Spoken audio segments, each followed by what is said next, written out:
Hola, buenos días, ¿cómo les va? Bueno, después de tanto tiempo, porque la verdad es que no me pude organizar en todos. Buenos días, ¿cómo les va? Ahora sí, se me olvido del micrófono. Bueno, como no me he podido organizar en estos días, entonces, bueno, he faltado. Así que pido mil disculpas a todos los que nos acompañan con nuestra oración todas las noches. Bueno, pero vamos a ver si me puedo ir organizando. No estoy sin celular, por lo tanto me va a ser un poco difícil. Hasta que me lo solucionen, no voy a poder entrar por el streaming. Entonces, ay, sentíme por el streaming, por el Meet.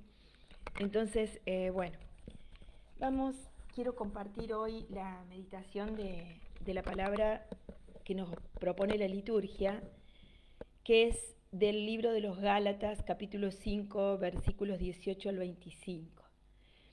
Y es porque eh, hice una relación, y espero que sea de Dios, eh, con respecto a algunas cosas que estoy estudiando, a algunas ideas que nos propone la ciencia.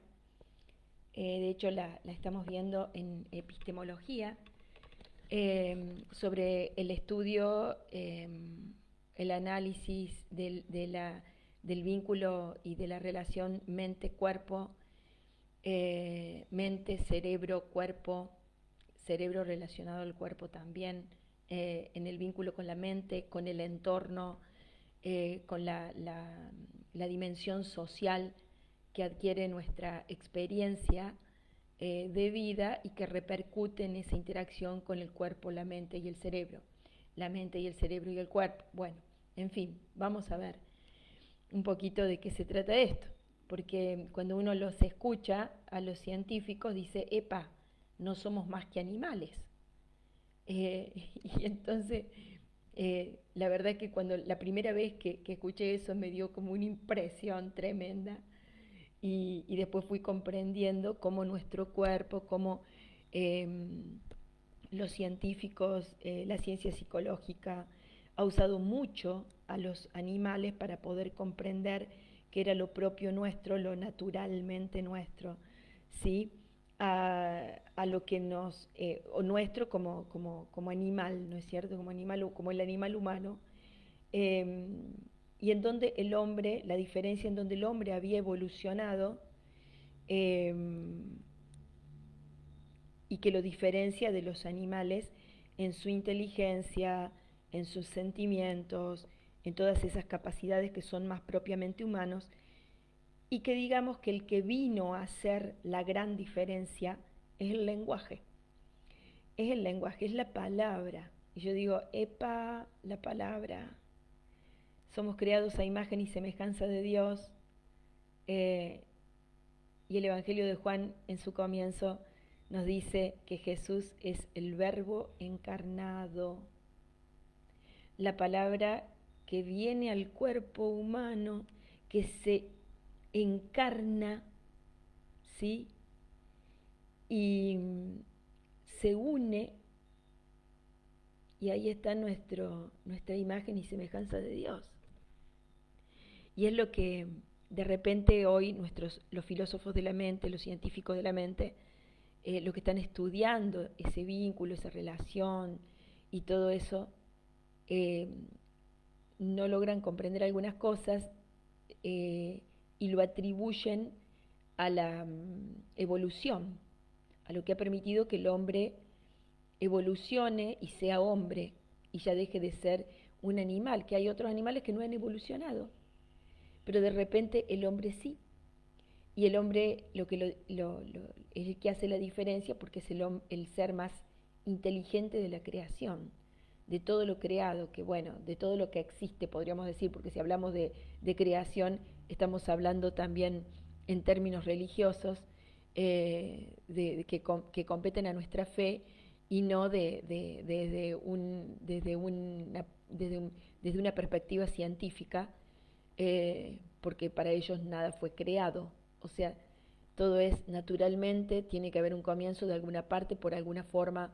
Bueno, entonces se han propuesto teorías, hipótesis, etcétera, que llegan a ser teorías. Bueno, entonces está la teoría de la evolución química, etcétera, etcétera.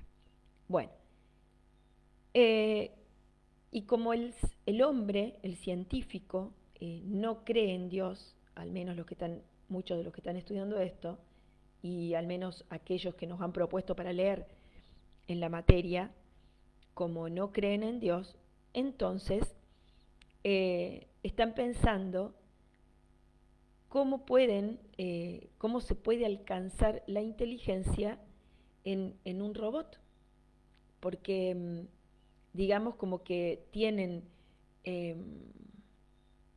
posibilidades inteligentes, pero no llegan al punto de asociar como hace la mente humana y yuxtaponer pensamientos a otros pensamientos que no tienen nada que ver, relacionar unos con otros, crear ideas nuevas. O sea, una computadora, por más avanzada que sea, pensemos en la inteligencia artificial, asocia desde lo que se le ha dado. No piensa inteligentemente por sí misma. O sea, se le ha implantado de alguna manera un programa, una capacidad, esto y aquello que se ha podido hacer, pero por la inteligencia humana. Ellos por sí mismos no lo pueden hacer. Tienen límites, pero ellos, lo que quiere el hombre es crear un aparato, un robot, que sea capaz de pensar y de llegar a la inteligencia humana. Porque si el hombre pudo, de acuerdo a la evolución, entonces, bueno. Entonces llegaron a un punto en el que, desde distintas perspectivas, fueron avanzando en sus estudios, pruebas,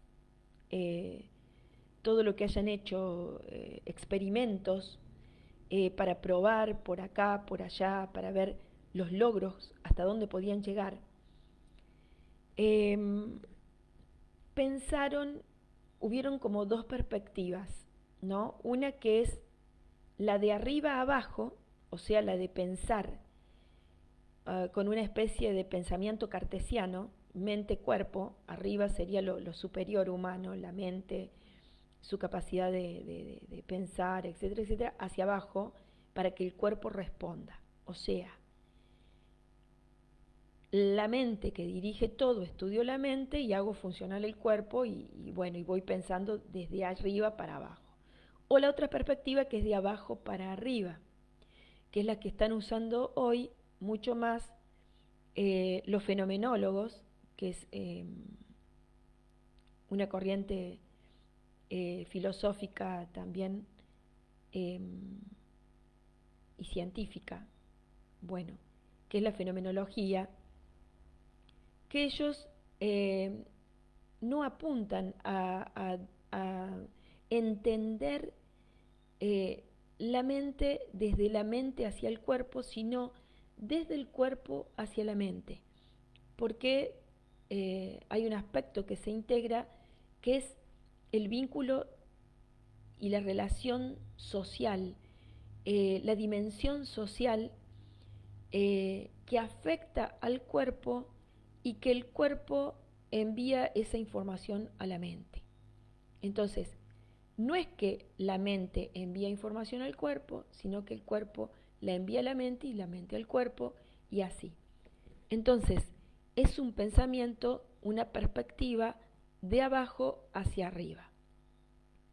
Bien, estudiando todo esto y viendo que, por ejemplo, en la interacción entre cuerpo y mente, cerebro, cuerpo, mente, en su relación con lo externo, con el entorno, la dimensión social y todo eso, bueno, y el mecanismo de percepción que tiene el cuerpo, todo su sistema de percepción, en donde recibe lo del entorno y de ahí lo pasa al cuerpo, del cuerpo a la mente, de la mente al cuerpo, cuerpo-cerebro, ¿sí? Bien. Bueno, pensando todo desde ahí, digo, epa, hasta los sentimientos y las emociones eh, están pensadas fisiológicamente y no forman parte de, digamos, lo que vendría a ser el espíritu humano. A un científico de esta área no le hablemos de 4 facultades humanas como cuerpo, mente, alma, espíritu. El espíritu para ellos no existe, no está. Lo que comúnmente nosotros llamamos sentimientos y emociones y que lo relacionamos con el alma bueno, ellos lo vinculan directamente con el cuerpo.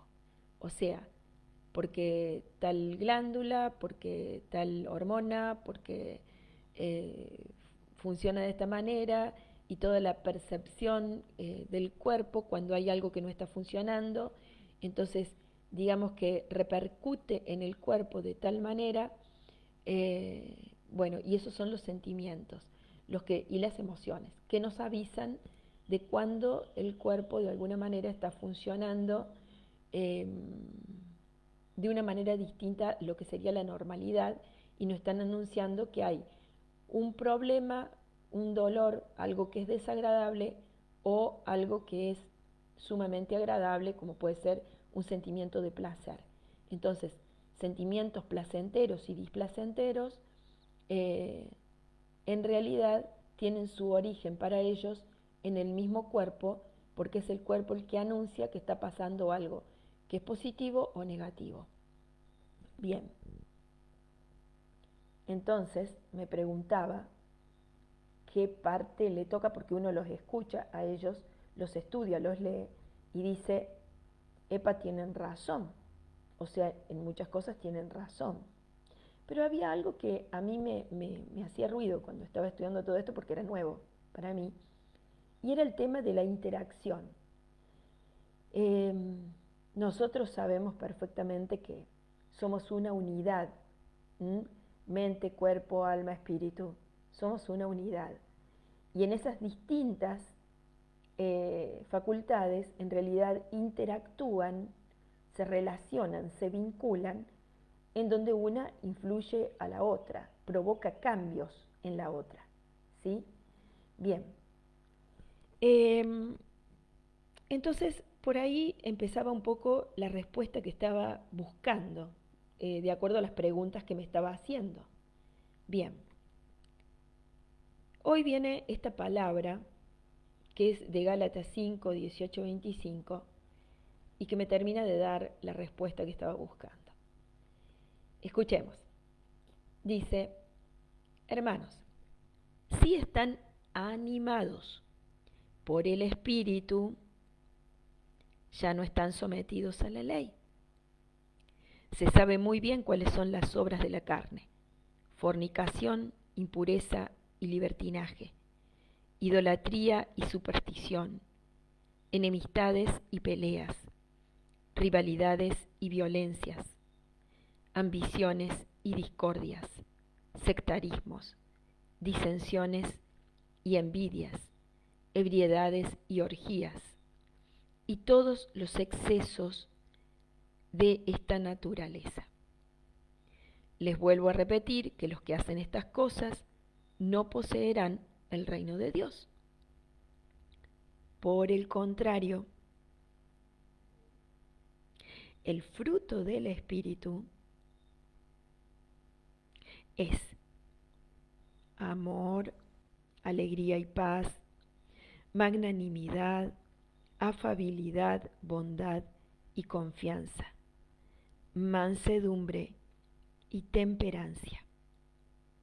Frente a estas cosas, la ley está de más, porque los que pertenecen a Cristo Jesús han crucificado la carne con sus pasiones y sus malos deseos. Si vivimos animados por el Espíritu, dejémonos conducir también por Él. Palabra del Señor, gloria a ti, Señor Jesús.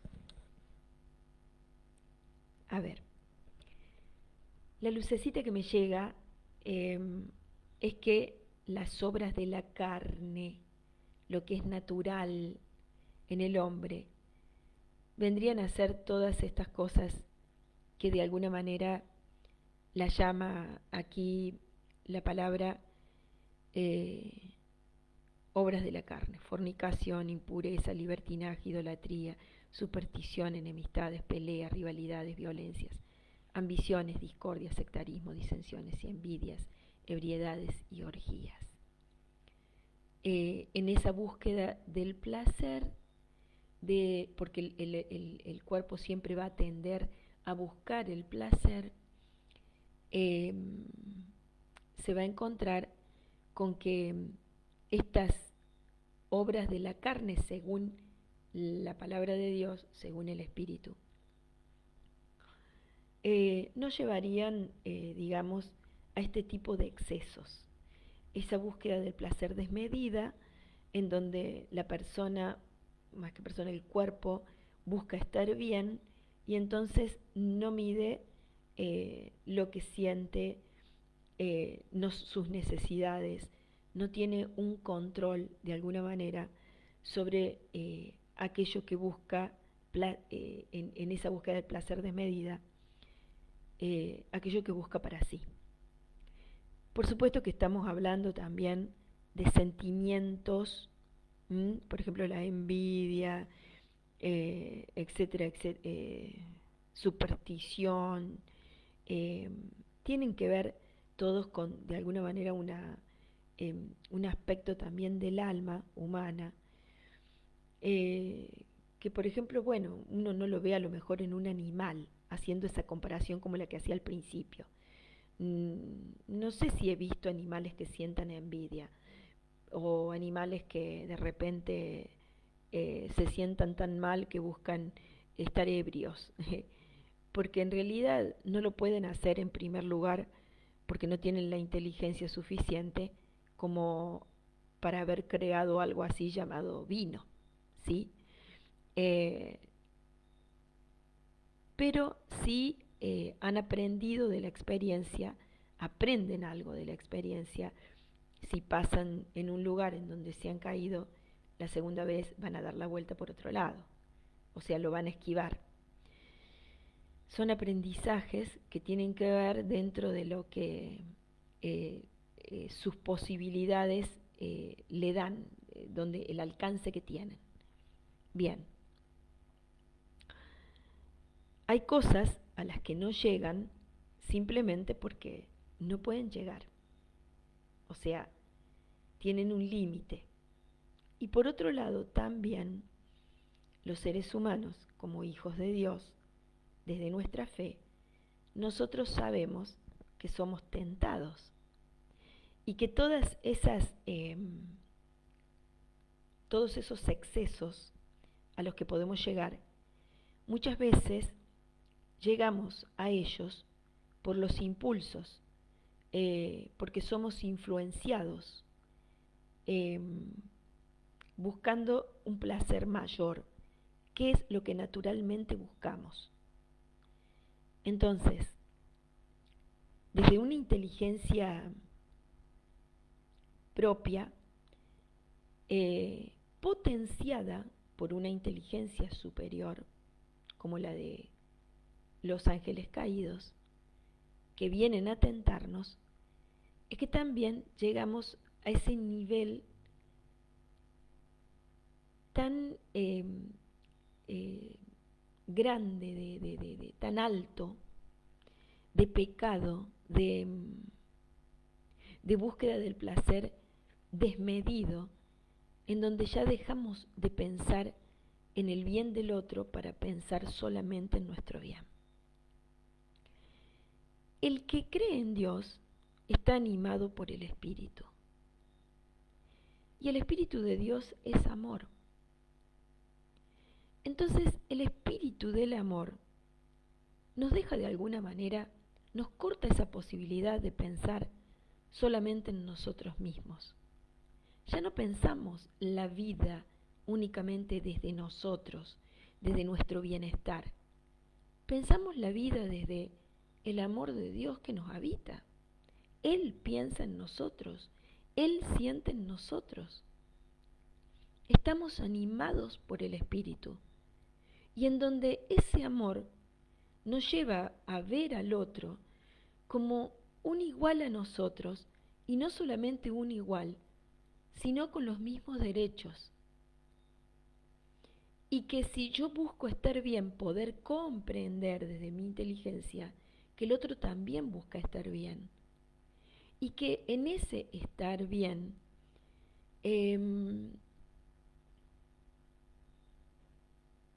yo puedo hacer cosas por el otro más allá de mi propio bienestar.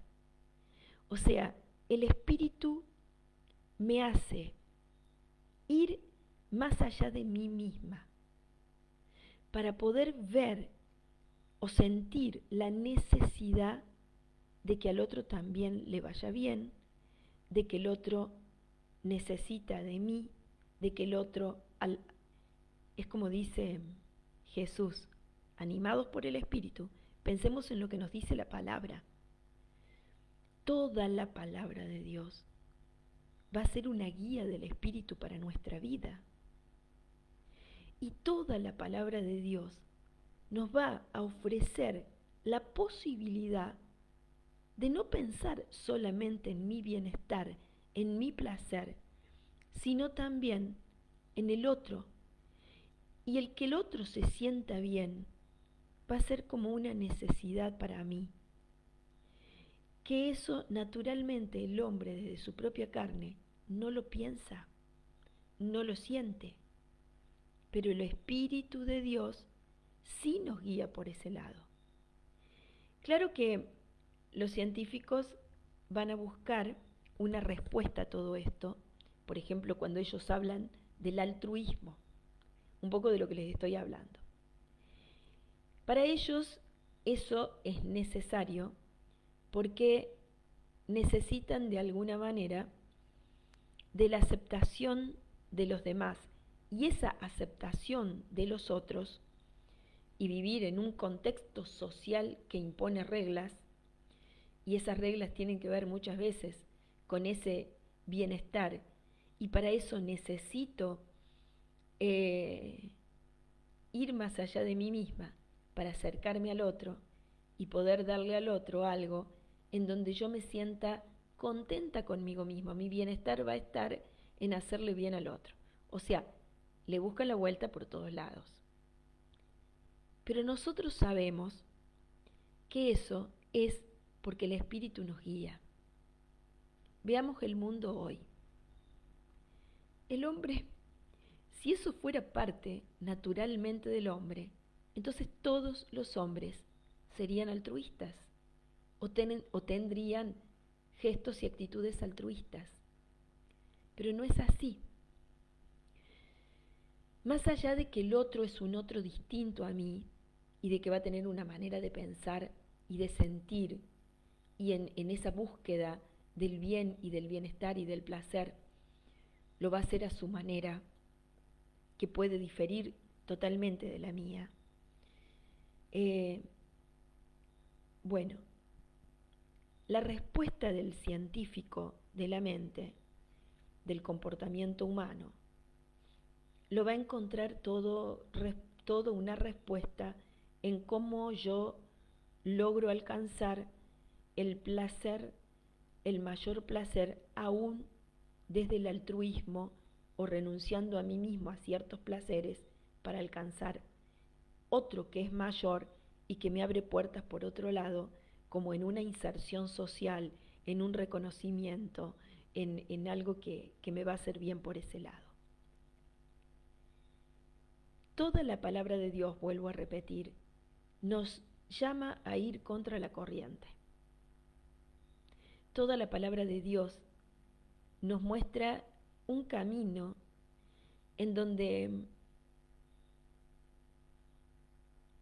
no busco solamente mi propio placer, sino que busco también el de los otros. El ejemplo mayor lo tenemos en Jesús. Una de las cosas que pensaba cuando pensaba en esto es perfecto, o sea, está todo bien. El mayor placer mientras tenga vida. Pero ¿cómo se responde a, por ejemplo, científicamente, a la entrega de la vida como la que ha hecho un mártir o como la que ha hecho el mismo Jesús? Porque ahí se terminó el placer, porque se terminó la vida. Quizás los científicos respondan en este sentido que por nuestra fe, por las creencias, la creencia es un estado mental también, entonces por las creencias nos llevamos a pensar que en esa vida después de la muerte que existe, ahí alcanzamos el máximo placer. Muy bien. Nosotros sabemos que esas son respuestas de un hombre sin fe. Lo que nos diferencia a nosotros de ese hombre sin fe es que nosotros tenemos fe y que nosotros creemos que ese bienestar a lo cual hemos renunciado, a ese placer al cual hemos renunciado, muchos han renunciado a muchos placeres, ¿sí? Pensemos en las personas con vida religiosa, con su voto de pobreza, castidad y obediencia, en que han renunciado prácticamente desde la obediencia casi a su propia voluntad, a hacer lo que yo quiero. Desde la pobreza a crecer en riquezas, en la castidad a tener una familia. Son bienes que vistos humanamente son muy grandes. Pensemos en la persona que cree en Dios, que no ha hecho esos votos, pero que en ese camino de conversión cotidiana tiene que renunciar a muchísimas cosas y a muchísimos placeres para vivir una vida en la gracia, sostenidos por Dios y para Dios, y que llegan a un estado, y creo que esto es lo que hace la diferencia, y aquí está la respuesta.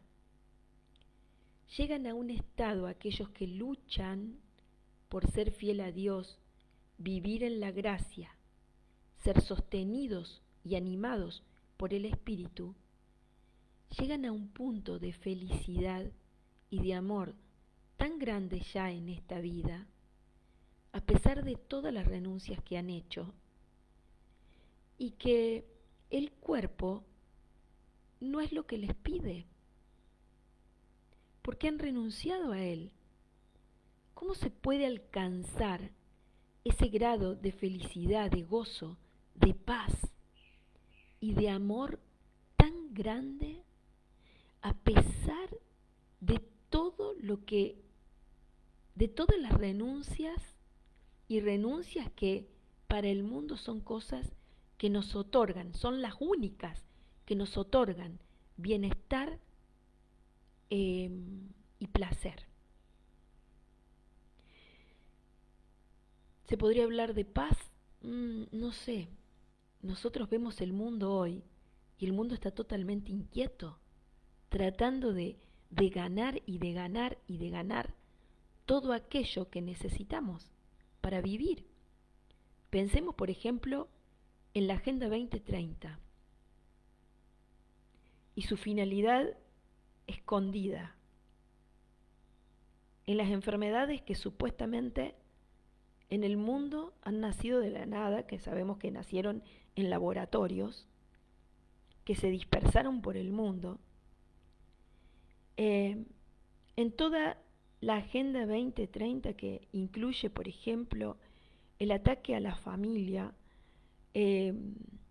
en donde cada cual se percibe como quiere percibirse y en donde se promueve como sea las uniones homosexuales, todo el movimiento LGTB, etcétera, etcétera, etcétera, en donde la procreación ya no está, en donde se buscan matar a los que sufren por medios humanos y un fin bueno como es la eutanasia. Pensemos en todo aquello que el hombre busca destruir porque de repente no alcanzan el placer que deberían tener en este mundo para ser felices. Y Jesús nos dice y nos trae otro mensaje totalmente distinto. Y se logra, aún renunciando a todo eso, un estado de paz, de amor y de felicidad que no es de este mundo. Y en el único lugar en el que se encuentra, y aquí la clave, la luz, es cuando creemos en Dios. Entonces, si vivimos animados por el Espíritu, dejémonos conducir también por Él.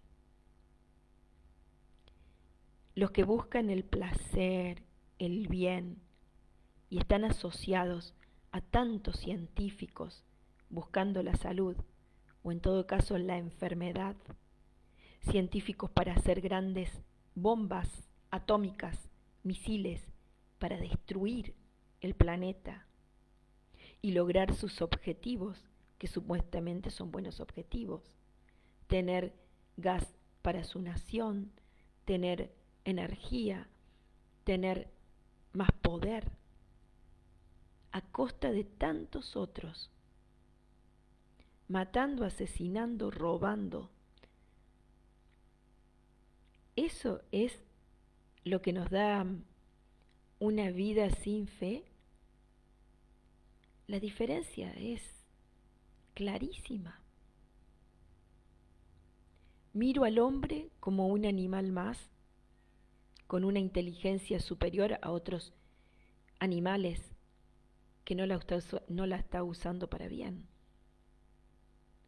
en donde la mentira está al orden del día, el robo, la mentira, la inseguridad, la muerte,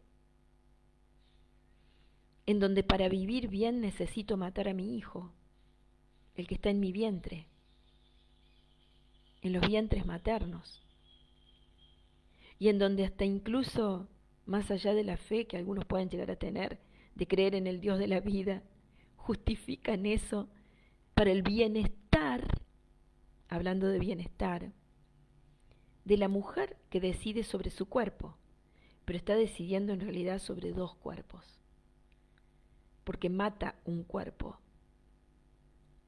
Bueno, y la Agenda 2030 que busca reducir la población mundial, sea como sea. Si promuevo la unión homosexual, la voy a suprimir porque no hay reproducción. Entonces no van a haber más seres humanos. Si largo enfermedades, virus por ahí para que maten gente, si inoculo a la gente con material que supuestamente las va a sanar, pero las termina enfermando aún más. Y si las terminan enfermando, las terminan matando.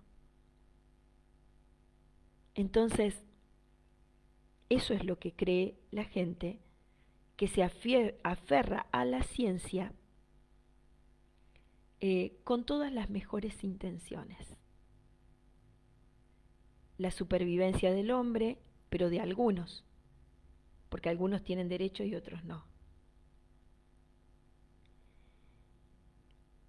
El bienestar, el vivir bien, el buscar el placer. Busco el placer sea como sea. Sea como sea. No quiero hablar de de la trata de blancas, la trata de personas, de niños.